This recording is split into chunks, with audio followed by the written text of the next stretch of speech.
I want to talk about something which, I'll be honest with you, has really been bugging me recently. Something that I think is a real disturbance in the life of the church, and that is this increasingly vocal attack on the Second Vatican Council.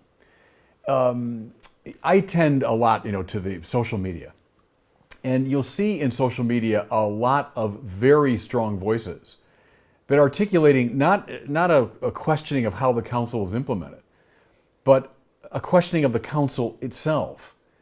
And this cuts against the very integrity of the church. I'm especially concerned because in the social media world, young minds are being very specially formed. I find that often when I move around the Catholic world, older Catholics don't quite sense the importance of social media. Trust me, especially with younger Catholics, they're paying very close attention to it, and they're hearing voices attacking the council. Now, with that distinction in mind between the council itself and the implementation, let me share this with you. I didn't have to read in books. I lived through it. The strange and inadequate way in which the council was implemented and received, certainly in our country.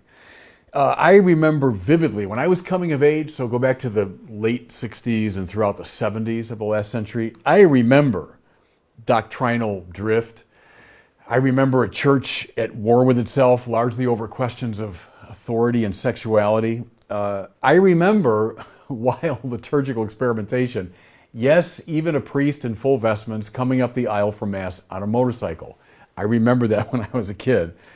The general feeling of malaise, I'll put it that way. That was a term used in the political life often in the 70s. I think it applied in some ways too to the church. So I get it.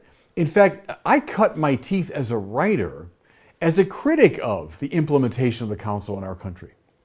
One of the first articles I ever published was called Beige Catholicism. I was complaining about the Catholicism of my youth. Beige had lost its color, its distinctiveness. It had become in some ways just an echo of the environing culture. So I'm with those who raise questions about the implementation. Just a side note here, one of the great privileges of my life was the opportunity for about 5 years to live, at least part-time, with Cardinal George.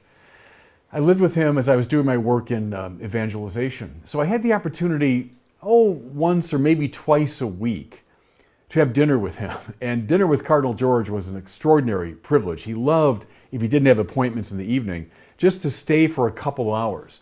And I always tried to get him talking about ideas because, his day was so filled up with practical administration. He loved talking about books and ideas. I remember in one of these marvelous conversations, he commented, and I don't think he ever published this, that the death of Cardinal Meyer of Chicago was a disaster for the American church. Now here's why. Albert Cardinal Meyer, right, Archbishop of Chicago from the late 50s into the 60s. Present at Vatican II, himself trained as a scripture scholar, professor of scripture for many years. I believe he was even a president of one of the last sessions of the council. Someone that knew Vatican II from the inside, understood it deeply. Cardinal Meyer came home from the council in 1965. And I talked when I was a young priest to some of the old timers that remembered this. He invited all the priests of Chicago. I think in those days it probably was about 1,500 men. He addressed them. He spoke of the council, what it meant, how it should be implemented. They gave him a standing ovation. And then 6 months later, he died. And Cardinal George said, I think quite insightfully, that the death of Meyer prevented in many ways a healthy and integrated implementation of the council. Meyer could have done, he thought, what Wojtyła did in Krakow after Vatican II, where he led his people through a careful reading of the council. So Cardinal George said that was one reason why the implementation was a little bit shaky. So in regard to that, I get it. I can sympathize. But with attacks on the council itself, no way. No way. Now we've crossed a quantum. Friends, there simply is no authority in the church higher than that of an ecumenical council summoned by and presided over by the successor of Peter. There's no higher authority in the church. Therefore, to say that the documents of Vatican II are fatally flawed, heretical, the product of nefarious infiltrations of enemies of the church, even susceptible to cherry picking on the part of critical commentators. And you can find all of that, trust me, in very influential social media. To say any of that is simply inimical to the integrity of the Church Catholic. I have to admit, sometimes I shake my head in kind of amusement when I see some of these attempts to justify the opposition to Vatican II. Some say, for example, well, look, Vatican II was a pastoral council, not a doctrinal council. Nonsense. Doctrinal issues, think of the nature of the church, the human person, the moral life, sacraments, nature of the priesthood and episcopacy, meaning of the liturgy, the social doctrine of the church. All of that is doctrinal matter, and it runs right through the documents of Vatican II. Moreover, even if we admit, and I will happily admit it, that the overall purpose of Vatican II was indeed very pastoral, that says nothing against its authority, against the integrity and authority of its documents. I, again, just shake my head in disbelief when I hear and read things like this. Oh, I like 85% of Vatican II. It's just that pesky 15% I'm uneasy with. Well, my response is, well, what percentage of Trent do you accept? 70? Just that pesky 30% of Trent I'm not crazy about. How about Chalcedon? 65% of Chalcedon's okay? How about the Nicene Creed? Oh yeah, 90% of that I think is just great. It's just 10% I'm uneasy with. Friends, at the risk of sounding unecumenical, there's a name for that process. It's Protestantism. If you arrogate to yourself the prerogative of determining how much of an ecumenical council you're going to accept, well, that's just private judgment. And it leads to the vociferous division of the church. That's what's bugging me about these attacks on Vatican II. Here's something that has been striking me a lot. You go back to the early 1970s, when the communio group of theologians, think here of Ratzinger, de Lubac, Balthasar, others, broke with the concilium theologians. They gave 3 reasons for the break, and I'll just look at one of them because I think it applies today. One of the reasons was they worried that the concilium theologians wanted to perpetuate the spirit of the Vatican Council. Now, all the people that founded Communio were conciliar people, but they said, no, you don't want to perpetuate a council. Now, why? Why? From time to time in its history, in fact, just 20 times in 2,000 years, the church has seen fit to pause, to put its life, if you want, into a kind of suspense and determine some great question. But then, happily, it turns from the council to get back to its basic work. And so the founders of Communio said, we don't want a perpetual council. That's a church constantly debating, constantly wondering what it's about, wringing its hands all the time. No, we settled something at Vatican II, and now let's get to the work of Communio, hence the title of their magazine. Well, in the 70s, they meant that against the left. But see, I think it applies very much today, but against the extreme right. I see this all the time in the social media. Bishop, isn't it time to reopen these questions of Vatican II? Shouldn't we reconsider in light of the last, 50, 60 years? And my answer is no. We don't want to perpetuate the council. The council is settled teaching according to the ecclesiology of the church. It's not time to reopen the questions of Vatican II. It's to get on with the great work of Vatican II. That's my concern. Okay, what was the great work of Vatican II? What was the purpose of it? Now don't worry. I know you've sat through probably 100 presentations on the documents of Vatican II. All I want to do is share what I think is the main thematic trajectory of the council. If you want the hermeneutical key to reading all the conciliar documents. And again, I'll go back to my mentor, Cardinal George. Another one of his table conversations, he said, Vatican II was primarily a missionary council. Vatican II was primarily a missionary council. And keep in mind, Cardinal George was a member of the Oblates of Mary Immaculate, a missionary congregation. His study in theology was in the area of missiology. He knew what he was talking about when he said Vatican II was a missionary council. You know, interesting too with Cardinal George in my mind, his theological doctorate was in missiology. His philosophical doctorate was in American philosophy. He did a paper on Josiah Royce, who was American Hegelian. He was a colleague of William James, would have known Dewey and those people. When I first learned that, I said to him, "Oh, Your Eminence, I didn't realize that you were Hegelian." And I remember he reacted sort of with horror. He said, no, I received an inoculation. I received enough of Hegel so that I was inoculated against him. But my point here is Cardinal George philosophically knew the culture that he wanted to evangelize. He knew the American culture. And in his theological doctorate, he knew the great missionary purpose of the church, to go forth into that culture to evangelize. That's how he read Vatican II, I think, quite correctly.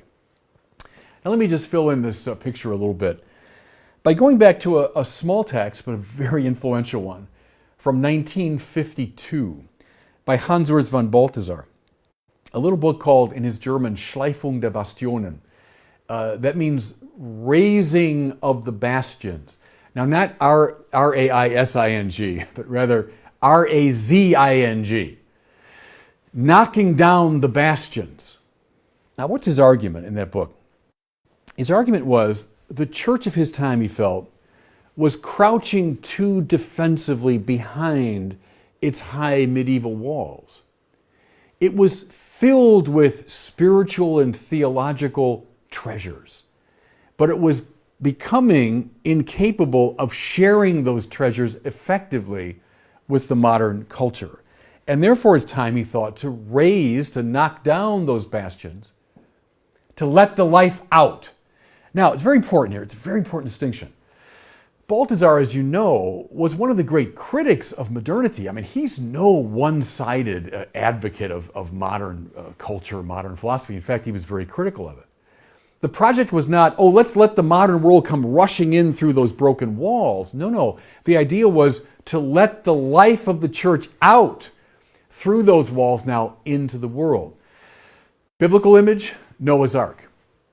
On this ark, there's a microcosm of God's good creation in the midst of chaos. But the minute the ark comes to rest, open the windows, open the doors, and let the life out. That was Balthasar's reading of the Noah's Ark of the Church, circa 1952. So at the heart of Pius XII's papacy, he felt it's time for us to open the doors, to let the life out. You know, Balthasar himself wasn't at the council, a lot of complicated reasons for that, but a lot of his avatars were. I mean, think of Ratzinger, de Lubac, Congar, Wojtyła, many others, who carried this vision, I think, very much into the council. Now, relatedly, there's a famous photograph of St. Pope John XXIII. It was at a press conference he gave at the beginning when he announced the council. He's standing next to this giant globe. And at that press conference, he uses for the first time a phrase that became the title of arguably the most important of the conciliar documents, namely Lumen Gentium, right? The light of the nations. What did John XXIII see? The mission of the church is to bring the lumen to the Gentiles. So some read the document Lumen Gentium, which indeed is on the church, and they say, the lumen means the church. No. The lumen, the light, is Christ. I'm the light of the world. The church's job is to bring that lumen to the Gentiles, to go out now to all the world with the gospel. That's how John XXIII, I think, saw it. Apply this now to the laity. The universal call to holiness. How do the laity become holy? Precisely by being themselves agents of evangelization, agents of the sanctification of the world. And so we know that from the conciliar documents. What's the old cliche? The laity are there to pay, pray, and obey. Well, Vatican II said, absolutely not. The laity are there to bring, in their own way, the lumen to the Gentiles by being great Catholic lawyers, great Catholic politicians, great Catholic journalists and writers, great Catholic business leaders, great Catholic teachers, investors, bankers, parents, etc. And not incidentally so, but substantially so. That's the universal call to holiness. The whole church is the bearer of the lumen to the gentes. We knock down the bastions to let the life out. Think of all those areas of life I've just described. The purpose is not to leave them in their secularity. It's to transfigure their secularity and to bring Christ to that realm. Now again, if I can quote Cardinal George, the purpose of the council, pace many of its post-conciliar interpreters, was not to modernize the church. Rather, it was to Christify the world. If you forget my entire talk, but remember that, I'd be happy. The purpose of the council was not to modernize the church. Though Cardinal George said some modernization was required in order to allow it to achieve its mission. But its mission was to Christify the world. See, I think everybody, once we see that, all the council documents open up. That's the hermeneutical key. Once we get that principle, then we see what? Liturgy, sacraments, episcopacy, priesthood, laity, ecumenical conversation, scriptural revival, all of it has a missionary purpose. The church that goes out. You know, if Lumen Gentium is the greatest, some will say maybe the second most important is Gaudium et Spes, which is the church in the modern world. And again, I know my generation largely got the message, oh, that means the church should modernize itself. No, watch. The church in the modern world. The church going out into that world to change it, transfigure it. That's what Vatican II was about. Now, St. Pope Paul VI, who brought the council to a successful completion, just 10 years after the close of the council, publishes Evangelii Nunciandi, the great text on evangelization. In some ways, the master text of the new evangelization. Famously, he says there, the church doesn't have a mission. The church is a mission. Again, that's an interpretive key, everybody. Once we see that, everything in the church is geared toward bringing the lumen to the gentes. You know, I've done that both at the parish level and now at the diocesan level, is to ask everyone involved in the church, no matter what group you're meeting with, how are you bringing the lumen to the gentes? That's what we're all about. Whether you're a liturgy person, you're a social justice person, you're working with kids, you're working with the elderly, whatever it is, how are you bringing the lumen to the gentes? That's what the church is all about. Now, of course, at that synod, which helped to produce Evangelii Nunciandi, 1975, there was this young cardinal from Krakow, Karol Wojtyła, who had been at Vatican II, helped to compose some of its major documents. As I said, helped to implement the documents in his home diocese. He becomes Pope in 1978, just 3 years later. What does he make fundamental to his teaching and his pastoral activity, but the new evangelization? New in ardor, new in method, new in expression. What's old about it? Well, the Lumen Christi, the light of Christ, that's what we always bring. But now in a new and fresh way, having raised the bastions, having brought the life of the church out, we announce it to the world. There's John Paul II. You know, that wonderful motto of his, Duc in Altum, out into the depths. When I was rector at Mundelein many years ago now, I redid our house chapel, the chapel for the students, as the John Paul II chapel, because he had just been beatified and canonized. And I put that motto up there for all the students to see, I hope now for the foreseeable future, Duc in Altum, out into the depths. You know, harbor is a safe place, but ships aren't meant for harbors. The church can stay in its harbor. It can stay behind its walls. It's not meant for that, though. It's meant to go out, Duc in Altum. Okay, so the questioning of Vatican II, the implementation versus the council itself, the purpose of the council. Now I want to say a few words about Pope Francis. How does all this relate to our present Holy Father? And you know, you don't need me to tell you this, but the attacks on Vatican II, yeah, but also attacks on him. Attacks on Pope Francis, which I think are unjustified. And when we see his pastoral work and magisterium in relation to what I've been talking about, I think we see how this makes sense. Obviously, Pope Francis was not himself a man at the council like Paul VI or Karol Wojtyła, but in his bones, he's a man of the council. You know, he personally canonized, think about this, the three major players at Vatican II, St. Pope John the 23rd, St. Pope Paul VI, St. John Paul II. He personally canonized. I had the privilege of being present for all three of those canonizations. Two, I was doing some news coverage. The third, I was, for Paul VI, I was there for the Youth Synod. But the three major players of Vatican II, Pope Francis canonizes. I think it's fair to say the one he identifies with the most is St. Pope Paul VI. I've heard the Pope Francis say this a number of times. He thinks the greatest teaching document after the council was Evangelii Nuntiandi, the greatest, most influential of the teaching documents. So let's look at him now in light of these Vatican II themes. I might begin with the speech that Cardinal Jorge Mario Bergoglio gave at the General Congregation of Cardinals prior to the conclave of 2013. So remember, the cardinals all gather prior to the conclave and they give speeches, laying out their vision of the church and what they think the next pope should be like. Most commentators agree that the talk Bergoglio gave got him elected pope. He spoke in that presentation of a church that must go out from itself to the periferias, as he famously said, to the peripheries.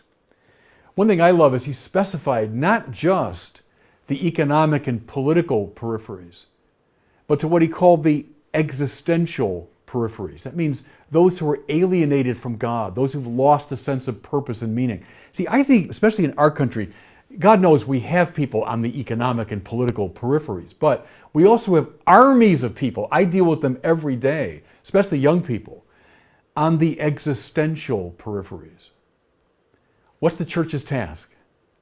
Go right back to Balthasar, raising the bastions. Break out from your own walls, go out into the world. And indeed, Francis is saying, all the way to the peripheries to bring the Lumen Christi. He also said in that famous presentation, a self-referential church becomes sick. And he's repeated that in many homilies and presentations since. He also, I love this, gave a completely new spin to the famous scene in the book of Revelation where Jesus is knocking on the door, and so, open the door and let him in and he'll have supper with you. Bergoglio said, yeah, okay, that's a legitimate way to read it. But he said, I wonder at times if Jesus isn't knocking at the door to be let out. So he's stuck behind the walls, behind the door, and what he wants is to get out into the world. Here's a quote now from that address. This is from Bergoglio.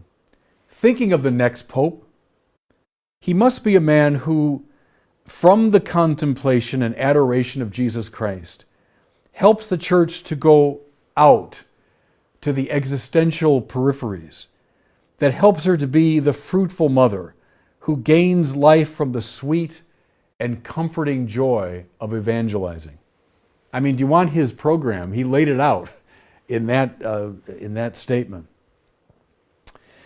Now, once he's elected pope, he continues, of course, with this motif.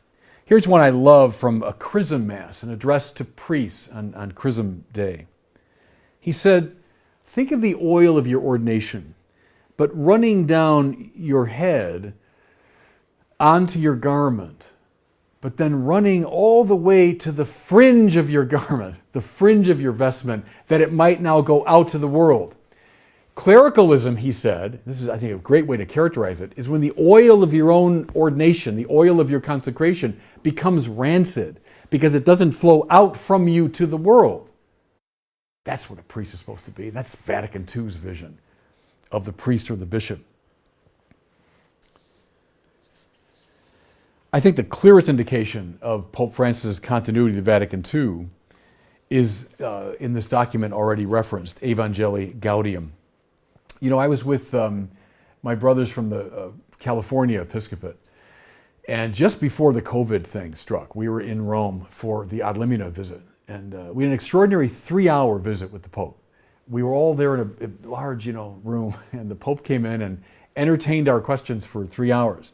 But I heard this directly from him, that the interpretive key to his papacy and his teaching is Evangelii Gaudium, his document on evangelization. And of course, popes are always attentive to the titles of their encyclicals. So Evangelii Gaudium, I think, very cleverly references, first of all, Evangelii Nunciandi of Paul VI, but also Gaudium et Spes. Evangelii Gaudium is trying to sum up what the conciliar and post-conciliar elan was all about. So I want to read you just a few passages from Evangelii Gaudium that I think hit this Vatican II theme so powerfully. Here's the first one from paragraph 20.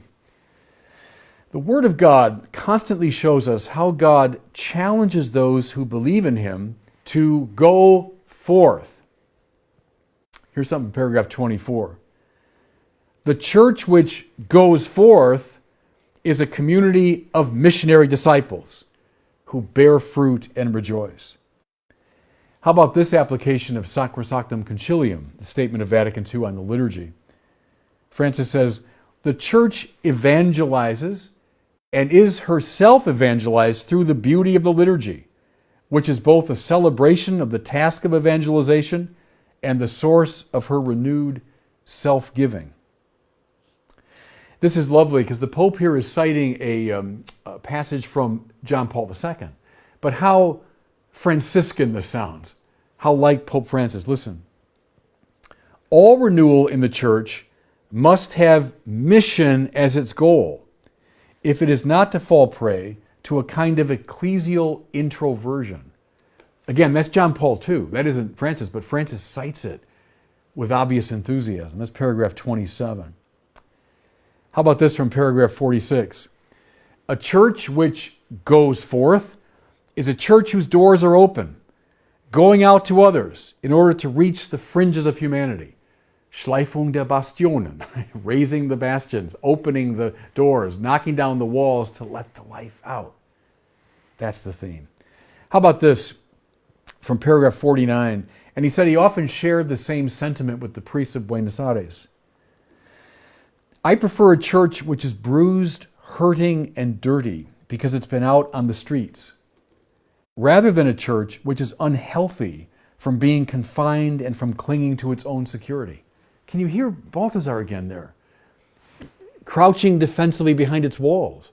He'd rather a church that's gone out through those broken walls into the world. And just one more. But again, once you see this, read that document and it just begins to sing to you the whole way through. Just one more. In virtue of their baptism, all members of the people of God have become missionary disciples. All the baptized, whatever their position or their level of instruction in the faith, are agents of evangelization. The new evangelization calls for personal involvement on the part of each of the baptized. So, what are we waiting for? What indeed? He's reiterating the great ecclesiology of Lumen Gentium, which goes right back to John the 23rd.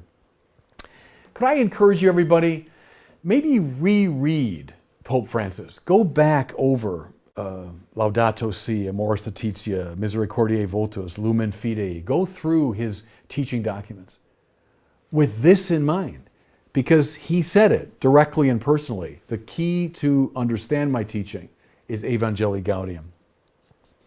Okay, can I try to bring this now to a close? I want to just give you a little coda to the talk. So I've sort of made the main point about Vatican II, about its relation to Francis.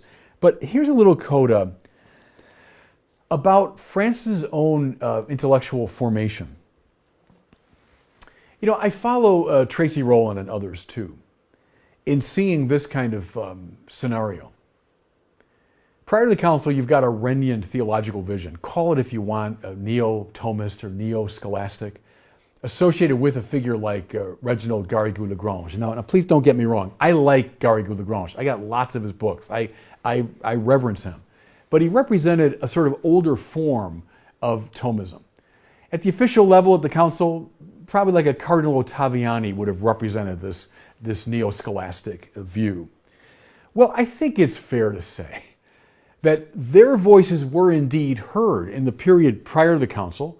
Think of all the preliminary schemata that were presented to John the 23rd. They came out of this kind of classical neo-scholastic tradition, and they were rejected.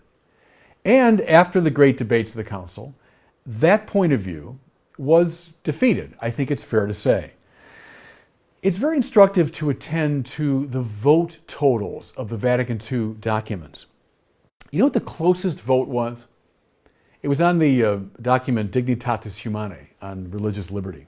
Here was the vote total for that one. 2,308 to 70. And mind you, that was the closest vote of any of the conciliar documents. Go through all the other ones. The vote totals are in the area of like 2,450 to 5, or to 7, or to 3.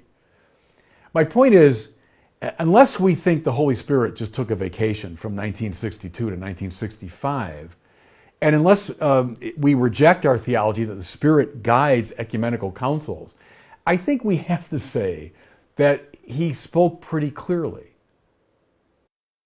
in the victory of those who were advocating this, call it, new evangelization approach. Now, again, this is Tracy Rowland and others. The victorious party at Vatican II, rather shortly after the council, split. And I've already alluded a couple times to the concilium communio split. So a more liberal side associated with concilium, think here of Karl Rahner, Hans Kung, Edward Skilebeck, Gregory Baum, many others. They were very much in the ascendancy, by the way, when I was coming of age and going through school. Splitting off from concilium were the communio thinkers. Now, who comes to mind? Well, I've mentioned a lot of them. Ratzinger, Wojtyła, Balthasar, de Lubac. Now, here's the interesting question. Where would you situate Pope Francis? If you look at those three camps, the kind of preconciliar neo-Thomist, the Catholic liberal or concilium camp, the communio camp, where would you place Pope Francis? Well, in recent years, there's been a lot of interesting work done on the Pope's intellectual formation. They invited me a couple years ago to be part of a conference on this. And I had the privilege of writing one of the papers. And very instructive when you look into this. Because I think the answer emerges very clearly. Pope Francis is not with the sort of neo-Thomist, neo-scholastic, preconciliar Garrigou-Lagrange school. That seems pretty clear. By the same token, he's not in the school of the concilium Catholic liberals, it seems to me. Rather, who are the people that shaped him? Henri de Lubac. Now, mind you, Bergoglio, a young Jesuit, de Lubac, one of the leading Jesuit scholars, mid-20th century. But also, and here's the man I did some research on, a close colleague, intellectual ally of de Lubac, Gaston Fessard. The young Bergoglio is a very careful student of Gaston Fessard. From those two figures, by the way, he gets the idea of the church as the place where contraries are reconciled.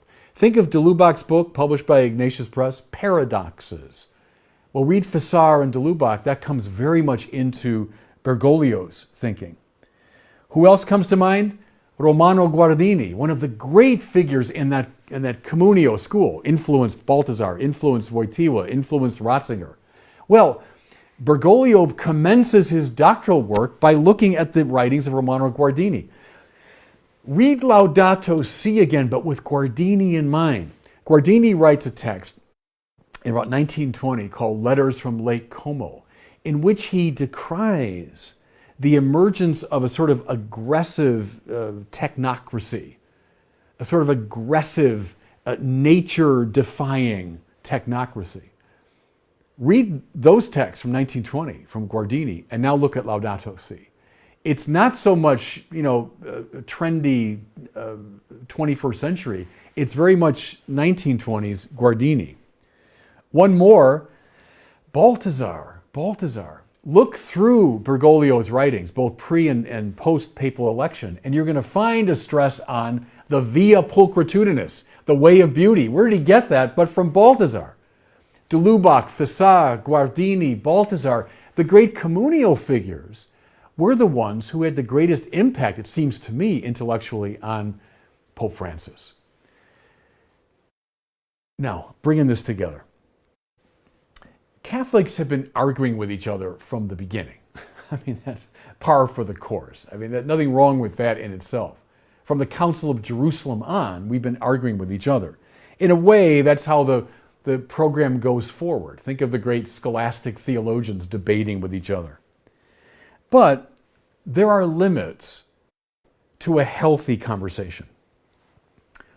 One sign that we have lost our way, the descent into vitriol and conspiracy theories, seems to me is a sign that the conversations become dysfunctional.